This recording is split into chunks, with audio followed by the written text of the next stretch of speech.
आया है ना, हम बेलगाम हो जाएंगे, हम जहां चाहेंगे, जब चाहेंगे, जितना चाहेंगे अटैक करेंगे, फिर कोई हमको रोकने वाला नहीं होगा। इसलिए यूएन को इस पे हस्तक्षेप करना चाहिए। अगर हम पे हमला होता है तो फिर हम भी रुकने वाले नहीं, हम भी आपकी नहीं सुनेंगे। और आज एक तेहरान टाइम्स की बहुत ही चौंकाने वाली न्यूज़ थी, जिसमें ये आया है कि एनर्जी के क्षेत्र में, एनर्जी के एरिया में ईरान जो है अमेरिका के साथ मिलके काम करना चाहता है। ये स्टेटमेंट वहां के पेट्रोलियम मिनिस्टर का है। ड्रिल हुई एक्सरसाइज नेवी की, तो उस नेवल एक्सरसाइज की वजह से न सिर्फ स्ट्रेट ऑफ हॉर्मुज कई घंटों के लिए बंद रहा, बल्कि के अमेरिका को भी अपने कुछ वारशिप वगैरह पीछे करने पड़े। कुछ इस तरह की थी कि कुछ वार्निंग शॉट अमेरिका जो है फायर करने वाला था, वो भी नहीं कर पाया। तो देखिए इनको जो है मालूम है एनर्जी सिक्योरिटी इस वक्त दुनिया के लिए सबसे बड़ी है। पूरी दुनिया भले ही चिल्लाती रहे आर्टिफिशियल इंटेलिजेंस ये सब, लेकिन आर्टिफिशियल चीज आर्टिफिशियल होती है, जो रियल चीज होती है, ओरिजिनल चीज होती है, वो सब सब ओरिजिनल होती है। और मुझे बताने की जरूरत नहीं है, हर कंट्री के अंदर आर्टिफिशियल का किस किस तरह से जनाजा जो है निकाला जा रहा है, सबको मालूम है। बड़े बड़े जो है कितने बड़े बड़े इदारे कहाँ से कहाँ आते हैं और कैसे बदनाम हो जाते हैं आर्टिफिशियल इंटेलिजेंस के नाम पर। तो मैं किसी का नाम लेना मुनासिब नहीं समझता हूँ इस वक्त, क्योंकि सब लोग जानते हैं कि भाई कहाँ तक बात जाएगी। लेकिन बहरहाल जो है सूरत हाल ये है कि आर्टिफिशियल इंटेलिजेंस खुद एक्सपोज हो गया है।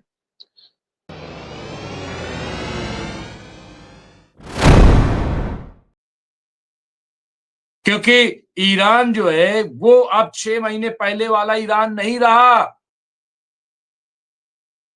ईरान 6 महीने में खुद को बहुत ज्यादा ताकतवर कर चुका है। मैं इस पे बात करूंगा, बहुत सारे और सवाल हैं, उस पर भी चर्चा करूंगा। मैं एडवोकेट राशिद रिजवी साहब को स्क्रीन पे ले लेता हूं, मैं उनका इस्तकबाल करता हूं। सीनियर पॉलिटिकल एनालिस्ट है, माहिर तालीम, माहिर कानून और मिडिल ईस्ट के अच्छे जानकार, अच्छी नॉलेज रखते हैं। और अच्छी बात यह है कि राशिद रिजवी साहब पढ़ते भी, एक एक चीज पे मैं देखता हूं, जब वो बोलते हैं तो मुझे अंदाजा होता है कि उन्होंने कहां कहां विजिट की है खबरों के लिए। और यही वजह है कि हम जब 1.5 घंटे भी बात करते हैं तो वो उसी अंदाज में हर नए पहलू से बात करते हैं। मैं उनका शुक्रगुजार भी हूं और उनका इस्तकबाल भी करता हूं। राशिद रिजवी साहब, अभी बात चल रही है, अभी जंग पे मामला टिका हुआ है। अमेरिका अलग अलग तरीके से, अलग अलग हवालों से अपनी ताकत का मुजाहिरा कर रहा है। लेकिन आज जो मैंने पढ़ा उसमें जो सबसे इंपॉर्टेंट बात कि अगर जंग होती है तो ये ईरान के लिए मुफीद होगी। ये बात किस हद तक आप देखते हैं, कैसे देखते हैं राशिद रिजवी साहब? हालांकि हम नहीं चाहते कि जंग हो, लेकिन फिर भी ये जो बात आई है इसको कैसे देखते हैं आप? देखिए मुमताज भाई, डोनाल्ड ट्रंप की पहली हार तो उसके घर से शुरू हो गई है।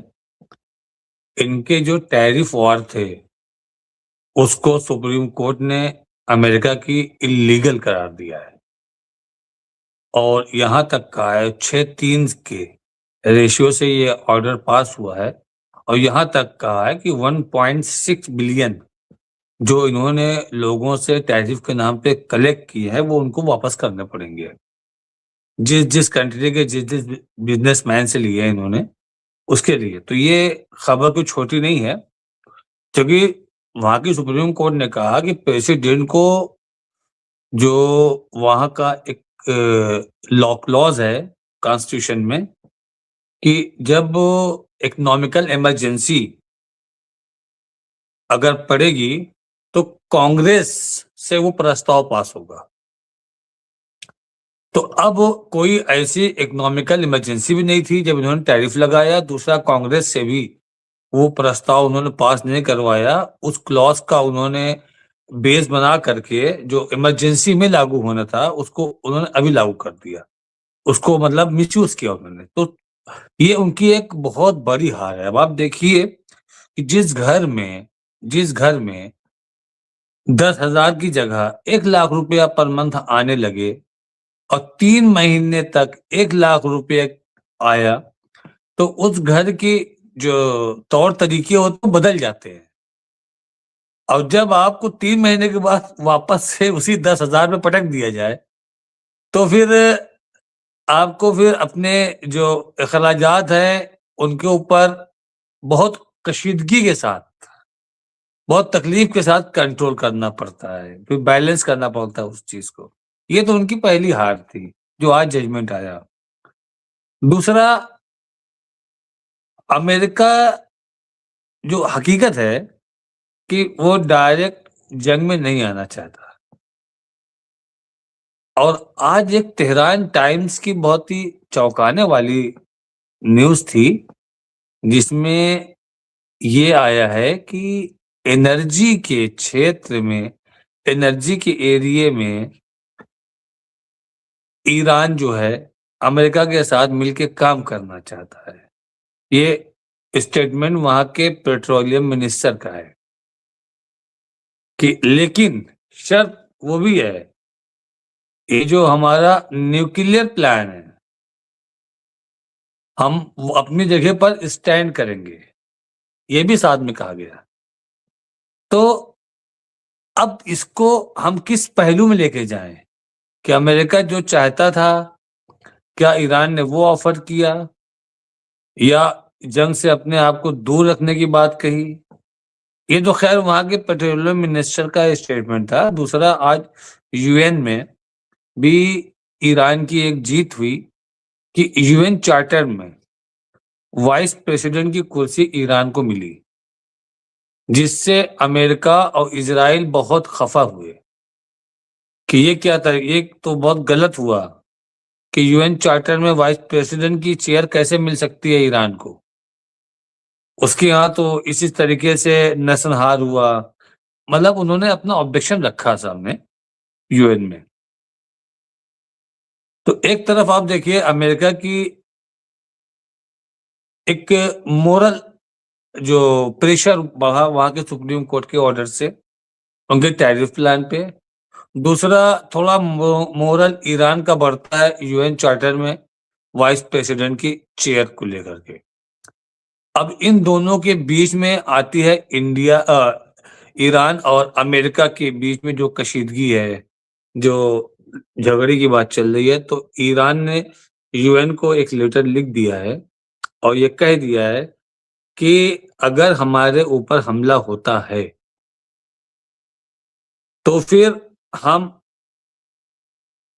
बेलगाम हो जाएंगे। जो एक वर्ड आया है ना, हम बेलगाम हो जाएंगे, हम जहां चाहेंगे, जब चाहेंगे, जितना चाहेंगे अटैक करेंगे, फिर कोई हमको रोकने वाला नहीं होगा।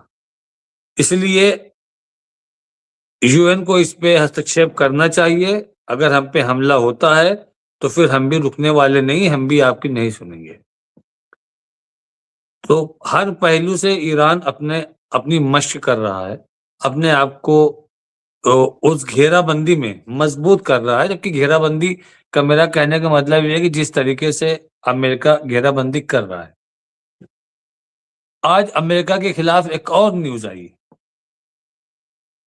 कि शायद अभी हमको बहुत अच्छा ध्यान नहीं है लफ्ज उनके एक बेस का, सैन डियागो समथिंग क्या से कुछ नाम है, वहां पर ब्रिटेन का कंट्रोल है उस जजीरे पे। तो ब्रिटेन ने साफ मना कर दिया है कि ईरान के खिलाफ हम उस एयरबेस को इस्तेमाल नहीं होने देंगे जब तक ईरान के मैटर पे क्लियरिटी नहीं हो जाती। अब आप देखिए कैसे अलग थलग होते चले जा रहे हैं डोनाल्ड ट्रंप, जो वो टाइम पे टाइम लेने की बात कर रहे हैं। एक तो अरब देशों ने मना कर दिया कि आप हमारा एयरबेस, हमारी फिजाई चीज को मत करिए इस्तेमाल। दूसरा, ब्रिटेन की तरफ से आने का हमको भी बहुत ताज्जुब था, जिस हिसाब से ब्रिटेन के प्रेसिडेंट ने इस चीज को मना किया, रोका अमेरिका को। एक चीज समझ में आती है ये कि जो नाटो को इन्होंने फ्रैक्चर कर दिया डोनाल्ड ट्रंप ने, नाटो के सबसे बड़े जो मजबूत मेंबर थे वो अमेरिका वाले ही थे। वहां के नाटो के बजट में सबसे ज्यादा फाइनेंशियली उन्हीं का कंट्रीब्यूशन था और नाटो में सबसे ज्यादा कंट्रोल अमेरिका का ही था, लेकिन उन्होंने नाटो को अलग थलग छोड़ दिया।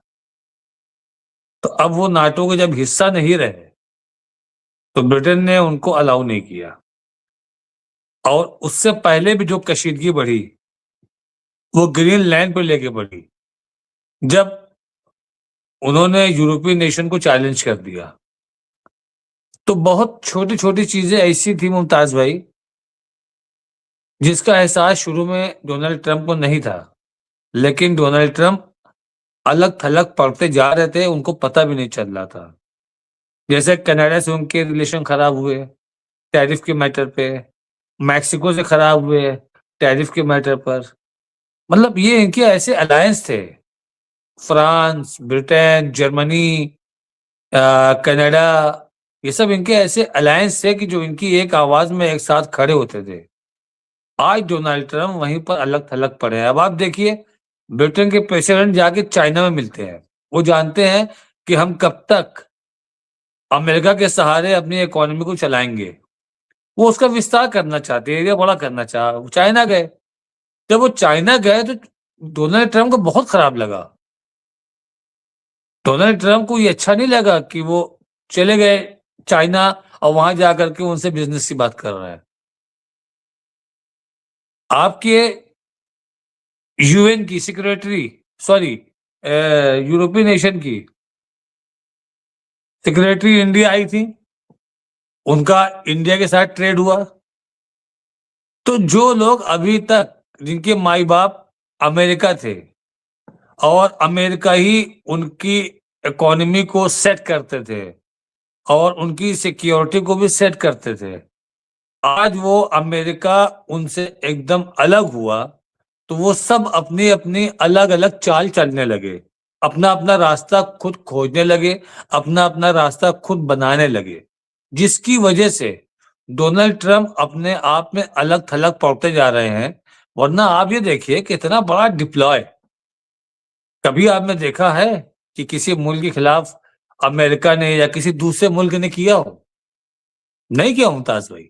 लेकिन अमेरिका अपने आप को सुनिश्चित करने के लिए, उसको अभी भी डाउट है कि शायद मेरे पास कुछ कम है क्या, ऐसा ना हो कि हम ईरान से अगर बराबरी करके भी निकल जाएंगे तो भी मेरी हार होगी।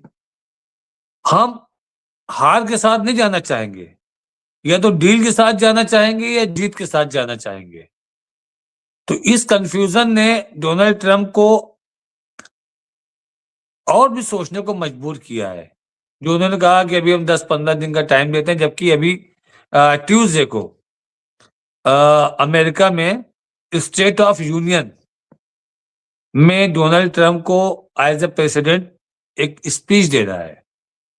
तो कुछ तंजिया निगारों का भी ये कहना है कि हो सकता है वो संडे से मंडे तक कोई अटैक कर दें और वहां पर जाकर कहें कि हमने देखो ईरान को कंट्रोल कर लिया, जैसा कि हमको बहुत कम नजर आता है। वहां पर उनको कहने के लिए, अपना बचाव करने के लिए टैरिफ का मैटर रहेगा और एप्स्टाइन फाइल का मैटर रहेगा, नाटो किससे जो अलग हुए हैं उसका टॉपिक रहेगा, यूरोपीय यूनियन की जो इनकी कशीदगी बढ़ी है उसका टॉपिक रहेगा। तो हमको नहीं लगता है कि ईरान एक बड़ा टॉपिक रहेगा, और सबसे बड़ा टॉपिक उनके पास गाजा रहेगा कि हमने गाजा को इस्टेब्लिश किया और गाजा को हम बनाने जा रहे हैं, हमने वहां सीज फायर कराया। तो इनके सीज फायर पर एक बहुत पुराना हमारा शेर था 10-12 साल पहले, जब हम शुरू में अशार कहते थे कि कभी आगाज करता है, कभी अंजाम करता है, कभी आगाज करता है, न जाने क्यों मुझे रुसवा मेरा हमराज करता है, हकीकत जानकर उसकी बहुत मैं डर गया उससे, कभी वो कत्ल करता है, कभी इंसाफ करता है। तो ये शेर इस जगह पर बिल्कुल फिट बैठ रहा है डोनाल्ड ट्रंप के, कि जिसमें डोनाल्ड ट्रंप एक तरफ इजराइल को कहते थे कि तुमने हमारे भेजे हुए हथियारों का सही इस्तेमाल किया, और दूसरी तरफ आगे कह रहे हैं कि नहीं, गाजा को हम फिर से एस्टेब्लिश करेंगे। तो मुमताज भाई, इनको वहां पर कहने के लिए स्टेट ऑफ यूनियन में बहुत सारे टॉपिक हैं, ईरान नहीं है, कोई बात नहीं। ईरान आज भी अपनी जगह पर अड़ा हुआ है। ईरान ने अपनी पूरी तैयारी करके रखी है। ईरान ने अपने जो भी उसके मिसाइल के बेस्ड हैं उनको प्रॉपर वो कंक्रीट भी कर रहा है ताकि उसके अंदर कोई असर न जाए। और ऐसा नहीं है कि उसके जो 500 मीटर नीचे पहाड़ों के 500 मीटर नीचे उसकी बहुत बड़ी बड़ी गुफाएं हैं ईरान की। उन गुफाओं में उनके बहुत जखीरे हैं। और रेत का काम, हम आपको एक छोटी सी टेक्निकल बात बताना चाहते हैं कि कोई भी सॉलिड चीज होती है, वो जितने भी सॉलिड चीज से टकराएगी आवाज उतनी तेज होती है। तो बहुत जगहों पर देखा गया है कि ईरान ने रेत फैलाई है और बहुत अच्छी क्वांटिटी में रेत रखी है। वो रेत रखने का क्या माजरा है, ये बहुत सारे लोग इंटरनेशनल लेवल पर भी इस पे बहुत बहस कर रहे हैं। ये 2 दिन से चल रहा है कि ईरान ने जहां जहां जखीरे हैं वहां पर रेत फैलाए। रेत ऐसी जगह है कि इनके हैवी बम्बर भी अगर वहां पे गिरेंगे तो वो रेत जो है उसकी मार को, उसकी जोर को कम कर देता है। कोई पत्थर, कोई चीज है, अगर हम उसको उठा के पटकते हैं किसी मजबूत चीज पे तो वो टकरा के आवाज भी करेगा और जंप भी करेगा। लेकिन अगर उसी को हम रेत पे मारेंगे तो वो काफी कमजोर चोट होती है। तो ये मतलब हमारे अपना समझना है। तो ईरान ने हर मरहले पर अपने आप को तैयार रखा है। लेकिन फिर भी मैं कहता हूं अमेरिका भी नहीं चाहता है वॉर में आना, ईरान भी नहीं चाहता है वॉर में आना अभी इस हाल में। क्यों ताज भाई? मतलब बिल्कुल ये सही है, लेकिन मुझे लग रहा है कि अमेरिका क्यों नहीं आना चाहता, क्या है। मैं इस पे बात करूंगा क्योंकि हमारे साथ अब्दुल वाहिद साहब जुड़ गए हैं। मैं पहले उनका इस्तकबाल कर लूं। अब्दुल वाहिद साहब का मैं बहुत बहुत इस्तकबाल करता हूं, खैर मकदम करता हूं। अब्दुल वाहिद साहब सीनियर पॉलिटिकल एनालिस्ट हैं। वो अच्छे जर्नलिस्ट हैं और नेशनल और इंटरनेशनल पॉलिटिक्स पर अच्छी नजर रखते हैं और मिडिल ईस्ट पे तो उनका काम ही है। मैं उनका इस्तकबाल करता हूँ, खैर मकदम करता हूँ। और सबसे पहले मैं यही कहूंगा, एक बड़ी खबर आ रही है जो मैं आपको खिदमत पेश कर रहा हूँ। अभी मैंने आपको दिखाया था प्रेस टीवी से बिल्कुल अभी कि यहाँ पे एक खबर आ रही है, ये आप देखिए। व्हाइट हाउस ने कंफर्म किया है कि यूएस प्रेसिडेंट ट्रंप 31 मार्च से 2 अप्रैल तक चीन के प्रेसिडेंट शी जिनपिंग के साथ एक मीटिंग के लिए चीन जाएंगे, जिसका बेसब्री से इंतजार है। ये खबर इस वक्त व्हाइट हाउस से चलाई जा रही है जब अब्दुल वाहिद साहब, ये चल रहा है कि ईरान जो है वो पूरी मजबूती के साथ चीन जो है पूरी मजबूती के साथ ईरान के साथ खड़ा है, ये चल रहा है। रूस खड़ा है, जंग जो है वो बिल्कुल होने वाली है। ऐसे वक्त में ये इस खबर का व्हाइट हाउस से जारी होना क्या माना रखता है, किस बात की तरफ इशारा है? अब्दुल वाहिद साहब, क्या लग रहा है? मैं इसके हवाले से भी बात करना चाहता हूं। बाकी आप अपने तौर पर भी बात का आगाज कर सकते हैं, लेकिन इस पर भी मुझे जवाब चाहिए। देखिए, ऐसा है कि चाइना एक बहुत बड़ा डिटरेंस है और उसने कई मौकों पर अपना जो है स्ट्रेंथ दिखाया है। अब ये है कि सारे डिफरेंसेस के बावजूद ईरान और रशिया ये बात जानते हैं कि पूरे मिडिल ईस्ट रीजन में सीरिया के फॉल के बाद अब उनके पास ईरान के अलावा कोई और जगह नहीं बची है। तो इस स्पेस को जो है फिल इन द ब्लैंक्स वगैरह कैसे होगा, तो फिर उसका ऐसे ही होगा। अभी आप देखिए, रिसेंटली कल या परसों की बात है, रशिया और ईरानियन नेवी की एक ज्वाइंट ड्रिल हुई, एक्सरसाइज नेवी की। तो उस नेवल एक्सरसाइज की वजह से न सिर्फ स्ट्रेट ऑफ हॉर्मुज कई घंटों के लिए बंद रहा, बल्कि के अमेरिका को भी अपने कुछ वारशिप वगैरह पीछे करने पड़े। कुछ इस तरह की थी कि कुछ वार्निंग शॉट अमेरिका जो है फायर करने वाला था, वो भी नहीं कर पाया। तो देखिए, इनको जो है मालूम है एनर्जी सिक्योरिटी इस वक्त दुनिया के लिए सबसे बड़ी है। पूरी दुनिया भले ही चिल्लाती रहे आर्टिफिशियल इंटेलिजेंस ये सब, लेकिन आर्टिफिशियल चीज आर्टिफिशियल होती है, जो रियल चीज होती है, ओरिजिनल चीज होती है, वो सब सब ओरिजिनल होती है। और मुझे बताने की जरूरत नहीं है, हर कंट्री के अंदर आर्टिफिशियल का किस किस तरह से जनाजा जो है निकाला जा रहा है, सबको मालूम है। बड़े बड़े जो है कितने बड़े बड़े इदारे कहाँ से कहाँ आते हैं और कैसे बदनाम हो जाते हैं आर्टिफिशियल इंटेलिजेंस के नाम पर। तो मैं किसी का नाम लेना मुनासिब नहीं समझता हूँ इस वक्त, क्योंकि सब लोग जानते हैं कि भाई कहाँ तक बात जाएगी, लेकिन बहरहाल जो है सूरत हाल ये है कि आर्टिफिशियल इंटेलिजेंस खुद एक्सपोज हो गया है। तो अब जो है ये है कि भाई इसका कहाँ पे क्या होगा। और चाइना जो है अभी, जैसा कि ऑनरेबल पैनलिस्ट अरशद साहब ने जो बात बताई, सॉरी राशिद साहब ने, तो वो बात सही है कि भाई अभी आप देखिए कि अभी तो ब्रिटेन के, कनाडा के और इन सारे प्राइम मिनिस्टर्स वगैरह ने तवाफ किया है चाइना का।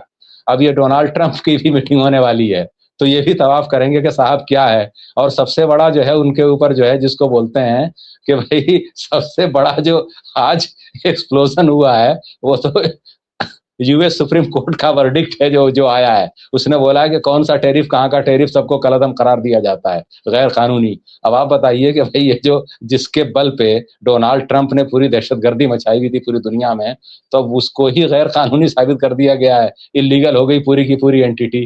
तो ये सब क्या होगा।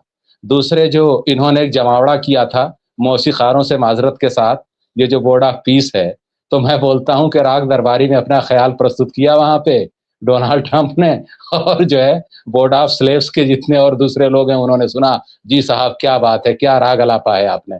तो ये सब है, तो ये सारे फेलियर हैं, ये सारे फेलियर हैं। और ये जो है बहुत भारी पड़ने वाला है ट्रंप को। देखिए दुनिया जो है अब वो क्लॉक वाइज जा रही है, अब आप उसको एंटी क्लॉक वाइज ऐसे आप घुमाना चाहें, अब वो जमाना गया। अब खुद अमेरिका के अंदर डोनाल्ड ट्रंप को लेने के देने पड़ रहे हैं। आप बताइए कि डोनाल्ड ट्रंप इलेक्शन, देखिए पब्लिक के अंदर चीट आप करेंगे तो उसकी कुछ ना कुछ सर्टेन लिमिटेशंस होंगी। डोनाल्ड ट्रंप का नारा क्या था, I have got support from Muslims also. भाई मुस्लिम्स ने सपोर्ट किस लिए दिया था आपको, because you have promised that there will be no war, make America great again. और पब्लिक ने भी और बहुत सारे लोगों ने वोट दिया ट्रंप। तो अगर डोनाल्ड ट्रंप को वोट मिला है, किस लिए मिला है, मैं दुनिया में पीस लाऊंगा, ये सब नहीं कि पीई सीई के बजाय पीआईईसी लाऊंगा। तो सवाल यह है कि अगर आप अमन के बजाय उसको टुकड़ों में बिखेरना चाहते हैं, तो भाई जाहिर सी बात है कि आपने अवाम को धोखा दिया है। तो अवाम खुद इनको सबक सिखाएगी। और मैं बहुत बेबाकी से ये बात बोलता हूं कि ये जो दौर है, ये जो लोग इस तरह के हैं, जो लोग बरसर इख्तिदार हैं, अगर वो समझते हैं कि अवाम को चीट करके बरसर इख्तिदार रह पाएंगे, इनके लिए सुर्ख लकीर खींची जा चुकी है। ये राग दरबारी ज्यादा चलने वाला नहीं है। और दूसरी सबसे बड़ी बात कि मैं बिल्कुल नियर फ्यूचर के अंदर एक क्लैश देख रहा हूं हुक्मरान तबका और अवाम के दरमियान। मुझे ये है कि कहीं ये बहुत तशवीशनाक सूरत हाल इख्तियार न कर ले, क्योंकि फिर जो है, जो अमेरिका के प्रोपेगेंडा डिपार्टमेंट ने, यानी वजारत खारजा ने, स्टेट डिपार्टमेंट्स ने, ये मेरे अल्फाज नहीं है, प्रोफेसर नॉम चॉम्स्की ने अमेरिका के स्टेट डिपार्टमेंट को, जिसको हम वजारत खारजा बोलते हैं, विदेश मंत्रालय, उसको बोला था कि इसको स्टेट डिपार्टमेंट नहीं कहना चाहिए, इसको प्रोपेगेंडा इंडस्ट्री या प्रोपेगेंडा डिपार्टमेंट बोलना चाहिए। तो आप देखिए कि इस प्रोपेगेंडा डिपार्टमेंट ने वो जो एक प्रोफेसर को हायर करके बिलियंस ऑफ डॉलर्स देके वो जो लिखवाया था clash of civilization, Samuel T Huntington, तो वो पूरे का पूरा जो है ये फैब्रिकेटेड था, ये सारे का सारा। और सबसे बड़ी चीज ये है कि जो ब्रिटेन जो है ये पूरे का पूरा, जिसके जो है दौर इख्तिदार में जो है ब्रिटेन के कभी जो है सूरज गुरूब नहीं होता था, ये सब बड़े बड़े इनके थे, ये बहुत सारे आर्टिफिशियल स्टेट बना के गए थे। जैसे पाकिस्तान बनाया इन्होंने, बांग्लादेश बनाया, उसके बाद बांग्लादेश बन गया, इसराइल वगैरह। तो मैं इनको, आई एम सॉरी टू से, ये सब आर्टिफिशियल स्टेट्स हैं। ये हकीकी स्टेट जो हैं तो वो हैं।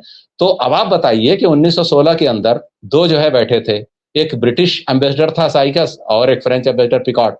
साइकस पिकॉट एग्रीमेंट पूरी दुनिया मशहूर है। इन्होंने टिश्यू पेपर पर बैठ करके मैप बनाया था, यूएई इतना बड़ा होगा, बहरीन इतना बड़ा होगा, कतर इतना बड़ा होगा, कुवैत इतना बड़ा होगा, फलस्तीन ऐसे होगा। इसके भाई सबको याद है, इंडिया में एक बहुत बड़े मशहूर फ्रीडम फाइटर हुए थे, अली ब्रदर, शौकत अली और मोहम्मद अली जौहर। मोहम्मद अली जौहर को तो जामिया मिल्लिया का फाउंडर भी माना जाता है। तो आप देखिए कि मोहम्मद अली जौहर ने क्यों बोला था कि मैं ऑटोनॉमस रीजन के अंदर तदफीन होना चाहूंगा या फिर मुझे एक आजाद भारत चाहिए। वो सारे लोग इतने जहां दीदा थे, उनको पता था कि अंग्रेज किस खून के हैं बने हुए, ये धोखेबाज फरेबी मक्कार है ये कौम पूरी की पूरी। इसीलिए उन्होंने बोला कि मैं यहाँ फर्स्ट उसमें राउंड टेबल में आया हूं, मैं आजाद हिंदुस्तान लेकर जाऊंगा यहाँ से, और अगर मुझे नहीं मिला तो फिर मैं वहां दफन होना पसंद करूंगा जो बिल्कुल आजाद हो, और उनका मजार फलस्तीन में है, मस्जिद अक्सा से थोड़ी दूरी पे। तो आप बताइए कि ये जो है ब्रिटेन आज एक्सपोज नहीं हो रहा है। ब्रिटेन को हमारे मुजाहिदीन आजादी ने 1918 में ही एक्सपोज कर दिया था। अब वो ठीक है कि लोगों को समझ में नहीं आया और ये आज खुद एक्सपोज हो रहे हैं। तो मेरा ये मानना है कि जितना एक्सरसाइज अमेरिका कर रहा है वो रोज बरोज और कमजोर होता जा रहा है और उसके अंदर जो है ये जो बोर्ड ऑफ पीस है तो ये पीसेज में बिखरने वाली है। जिस दिन डोनाल्ड ट्रंप की कुर्सी गई विद इन सेकेंड्स मालूम होगा कि भाई बोर्ड ऑफ पीस कहाँ है, पास्ट हो गया है। तो ये सब जो है सारी की सारी चीजें हैं ये। और उसमें सबसे अफसोसनाक पहलू ये है, देखिए अल्लामा इकबाल का एक शेर है कि हजार सजदे से वो एक सजदा जिसे तू गिरां समझता है, हजार सजदे से देता है आदमी को निजात।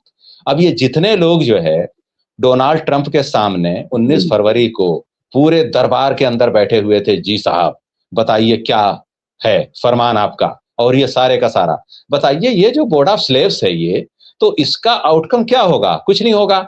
शर्मुश शेख के अंदर इनको शर्म नहीं आई थी, इतने सारे बैठे थे, इतने प्रस्ताव पारित हुए, हेड ऑफ द स्टेट बैठे थे, इसमें तो बहुत सारे कंट्रीज ने सिर्फ फॉरेन मिनिस्टर्स भेज के भी चलाया काम। तो जब आप हेड ऑफ द स्टेट के सामने दस्तखत किए गए एग्रीमेंट को इसराइल 150-200 मरतबा वायलेट किया है तो ये बोर्ड ऑफ पीस टिकेगी वहां पे? तो ये जो है सवाल वही है कि ये सब कुछ नहीं होने जा रहा है। और ये बिल्कुल ये है कि और अगर इन्होंने ईरान पर अटैक किया तो देखिए ईरान और दूसरों में फर्क है।